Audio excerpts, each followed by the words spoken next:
നമസ്കാരം. നടനും ബി.ജെ.പി. നേതാവുമായ കൃഷ്ണകുമാർ ഒരു പഴയ അനുഭവം പറഞ്ഞതിൻ്റെ പേരിൽ അതിക്രൂരമായ സൈബർ ആക്രമണങ്ങൾക്കാണ് അദ്ദേഹം കുറച്ചു ദിവസങ്ങളായി വിധേയനാകുന്നത്. കൃഷ്ണകുമാറിനെ ഒരു ദളിത് വിരുദ്ധനായി ചിത്രീകരിക്കാൻ ചിലർ പെടുന്ന പെടാപ്പാട് കാണുമ്പോൾ ചില സത്യങ്ങൾ പറയാതെയും തുറന്നു കാണിക്കാതെയും വയ്യ. എന്തുകൊണ്ടാണ് സുരേഷ് ഗോപിയും കൃഷ്ണകുമാറും അദ്ദേഹത്തിൻ്റെ കുടുംബവും അടക്കമുള്ള ചിലർ മാത്രം ഇത്രയധികം വേട്ടയാടപ്പെടുന്നത് എന്ന കേരളത്തിലെ പൊതുസമൂഹം മനസ്സിലാക്കണം. അവരുടെ രാഷ്ട്രീയം മാത്രമാണ് ചിലരുടെ പ്രശ്നം. തൻ്റെ കുട്ടിക്കാലത്ത് നടന്ന ഒരു സംഭവത്തെ ഓർത്തു പറഞ്ഞതാണ് കൃഷ്ണകുമാർ ചെയ്ത പൊറുക്കാനാവാത്ത കുറ്റം. ഇതിനെതിരെ ദിശ എന്ന സംഘടന നൽകിയ പരാതിയിൽ സംസ്ഥാന പട്ടികജാതി പട്ടികവർഗ കമ്മീഷൻ കേസെടുക്കുകയും ചെയ്തിട്ടുണ്ട്.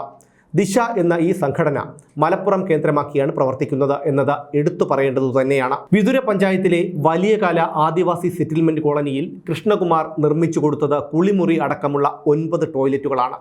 36 കുടുംബങ്ങളോളം താമസിക്കുന്ന ഈ കോളനിയിൽ കാട്ടാനയും കാട്ടുപോത്തും കാട്ടുപന്നിയും അടക്കമുള്ള വന്യമൃഗങ്ങളുടെ ശല്യം രൂക്ഷമാണ്. പ്രാഥമികാവശ്യങ്ങൾ നിർവഹിക്കാൻ വെളിമ്പറമ്പുകളിലേക്ക് ഇറങ്ങുന്നവരെ കാട്ടുമൃഗങ്ങൾ ആക്രമിച്ച് ഗുരുതരമായി പരിക്കേൽപ്പിച്ച നിരവധി സംഭവങ്ങൾ ഇവിടെ ഉണ്ടായിട്ടുണ്ട്. ഈ കാര്യം ചിലർ ശ്രദ്ധയിൽപ്പെടുത്തിയതോടെയാണ് സേവാഭാരതിയുടെ മേൽനോട്ടത്തിൽ കൃഷ്ണകുമാറിൻ്റെ അഹാദിഷിക ഫൗണ്ടേഷൻ 9 ടോയ്ലറ്റുകൾ 2 വർഷം മുൻപ് ഇവർക്ക് നിർമ്മിച്ചു നൽകിയത്. നമ്മൾ 10 വർഷമായി ഇവിടെ താമസിക്കാൻ തുടങ്ങിയിട്ട് കുടുംബമായിട്ട്. എന്നിട്ട് നമുക്ക് ഇതുവരെയായിട്ടും സർക്കാരിൽ നിന്ന് ഒരു സഹായമായിട്ട് ഇതുവരെയായിട്ടും കിട്ടിയില്ല. റേഷൻ കാർഡുണ്ട്, ബാക്കി എല്ലാ കാര്യങ്ങളും ഞങ്ങൾക്കുണ്ട്. എന്നിട്ട് നമുക്ക് ഇതുവരെയായിട്ടും ഒന്നും കിട്ടിയിട്ടില്ല. പിന്നെ കൃഷ്ണകുമാർ സാറിൻ്റെ ഒരിതിൽ എന്താണ് അതിൽ നമുക്ക് കിട്ടിയിട്ടുള്ളത്, നമുക്കൊരു കക്കൂസ് കിട്ടിയിട്ടുണ്ട്. അദ്ദേഹം വന്നിട്ട് നമുക്ക് ആ കക്കൂസ് ഉദ്ഘാടനം ചെയ്ത് തന്നിട്ടുണ്ട്. നമുക്ക് അവർ നമ്മളോട് വന്ന് നമ്മളോട് ഒരുമിച്ചിരുന്ന് ഭക്ഷണം കഴിച്ചിട്ടുണ്ട്. അങ്ങനെയൊക്കെ ചെയ്തിട്ടുണ്ട്. പിന്നെ ഞങ്ങൾക്ക് കിട്ടിയിട്ടുള്ളത് ആ കക്കൂസ് മാത്രമാണ്. പഞ്ചായത്തൊക്കെ ഒരുപാട് അപേക്ഷ വെച്ചിട്ടുണ്ട്. എന്നിട്ട് നമുക്ക് ഇതൊന്നും വീടോ കക്കൂസോ ഒന്നും കിട്ടിയിട്ടില്ല. ഇപ്പം ഈ ഒരു കക്കൂസ് തന്നെന്ന് പറയുമ്പം ആ സേവാഭാരതിയുടെ ആ ഒരു ഇതിൽ മാത്രമാണ് കക്കൂസ് കിട്ടിയത്.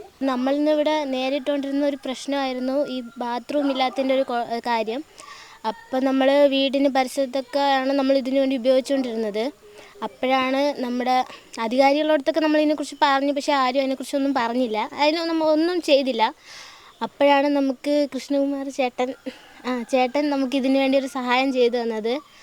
അവരെ ഫാമിലിയും കൂടെ വന്നിട്ടാണ് നമുക്കിതിനു വേണ്ടി ചെയ്തു തന്നത്. വളരെ നന്ദിയുണ്ട്. എന്ന് വെച്ചാൽ അധികാരികളോടത്ത് പറഞ്ഞിട്ട് ആരും ഇതുവരെ ചെയ്തു തരാത്തൊരു കാര്യമായിരുന്നു അവർ ചെയ്തു തന്നത്. പിന്നെ 9 ശൗചാലയം, അത് കുളിമുറിയും ടോയ്ലറ്റ് ഉൾപ്പെടുന്ന 9 ശൗചാലയം നമുക്ക് വേണ്ടി ഇങ്ങനെ ഉണ്ടാക്കി തന്നിട്ടുണ്ട്. ഒരുപാട് നന്ദിയുണ്ട്. വർഷങ്ങളായി അധികൃതരോട് ആവശ്യപ്പെട്ടിട്ടും നടക്കാത്ത കാര്യമാണ് അഹാദിഷിക ഫൗണ്ടേഷനിലൂടെ കൃഷ്ണകുമാർ സാധ്യമാക്കിയത്. അതും ദിവസങ്ങൾക്കുള്ളിൽ. 2 കൊല്ലങ്ങൾക്ക് ശേഷവും ഈ ടോയ്ലറ്റുകൾക്ക് യാതൊരു കേടുപാടുകളും സംഭവിച്ചിട്ടില്ല എന്നത് എടുത്തു പറയേണ്ടതാണ്. ഗുണമേന്മയുള്ള നിർമ്മാണ സാമഗ്രികൾ ഉപയോഗിച്ചാണ് ഈ ടോയ്ലറ്റുകൾ നിർമ്മിച്ചത് എന്നതിൻ്റെ തെളിവ് കൂടിയാണിത്. നിർമ്മാണം പൂർത്തിയായതിനു ശേഷം ഈ കോളനിയിൽ കുടുംബസമേതം എത്തിയ കൃഷ്ണകുമാർ ഈ സെറ്റിൽമെൻറ്റിലെ താമസക്കാരോടൊപ്പം ഭക്ഷണവും കഴിച്ചാണ് മടങ്ങിയത്. കൃഷ്ണകുമാറിനെ ഒരു ദളിത് വിരുദ്ധനായി ചിത്രീകരിക്കാൻ പെടാപ്പാട് പെടുന്നവർ ഇതൊക്കെ കൂടിയൊന്ന് അറിഞ്ഞിരിക്കണം. ഞങ്ങൾ ഈ ബാത്റൂം സൗകര്യം ഇല്ലാത്ത ആൾക്കാർ അത് വേണമെന്ന് പറഞ്ഞിട്ട് നമ്മളിവിടെ ഊര് നിവാസികളുടെ ഊരുകൂട്ടം കൂടാറുണ്ട്. മെമ്പറും പിന്നെ നമ്മുടെ പ്രൊമോട്ടർ പിന്നെ അങ്ങനെയുള്ള അധികാരികൾ ഉൾപ്പെടെ. അപ്പോൾ അവരുടെ അടുത്ത് നമ്മൾ ഇതിന് വേണ്ടിയിട്ട് നിവേദനം പറയാറുണ്ട്, ആവശ്യപ്പെടാറുണ്ട്. ഈ ബാത്റൂം സൗകര്യം വേണം, വീട് വേണം, അങ്ങനെ പല ആവശ്യങ്ങളും നമ്മൾ പറയാറുണ്ട്. പക്ഷെ അവരെല്ലാം അപ്പം കേൾക്കും, ചെയ്തു തരാം എന്ന് പറയും. അവരതിനുള്ള നിവേദനങ്ങൾ എഴുതി വാങ്ങും, അവർ പോവും. കൃഷ്ണകുമാർ സാറിൻ്റെ അവരുടെ വൈഫും മോളും കൂടെ ചേർന്ന് സ്റ്റാർട്ട് ചെയ്ത ഒരു ഫൗണ്ടേഷന് അഹാദിക എന്ന് പറഞ്ഞിട്ടുള്ളത്. അപ്പം ആ ഫൗണ്ടേഷൻ ആദ്യമായിട്ടാണ് ഇങ്ങനെ ഒരു ഞങ്ങളെ വലിയകാല സെറ്റിൽമെൻറ്റിന് വേണ്ടി 9 ബാത്റൂം പണിത് കൊടുക്കാം എന്നും പറഞ്ഞിട്ട് ആദ്യമായിട്ട് അവർ ചെയ്ത പ്രവർത്തനമാണിത്. ഒരു കാര്യം കൂടി, ഈ ടോയ്ലറ്റ് നിർമ്മിക്കാൻ ചിലവായതിൻ്റെ 90% തുകയും നിങ്ങളൊക്കെ അതിക്രൂരമായി സൈബർ ആക്രമണം നടത്തുന്ന ആ 4 പെൺകുട്ടികളില്ലേ കൃഷ്ണകുമാറിൻ്റെ പെൺമക്കൾ, യൂട്യൂബിൽ നിന്നും അഭിനയിച്ചുമൊക്കെ അവരുണ്ടാക്കിയ പണമാണ് എന്നുകൂടി അറിയണം.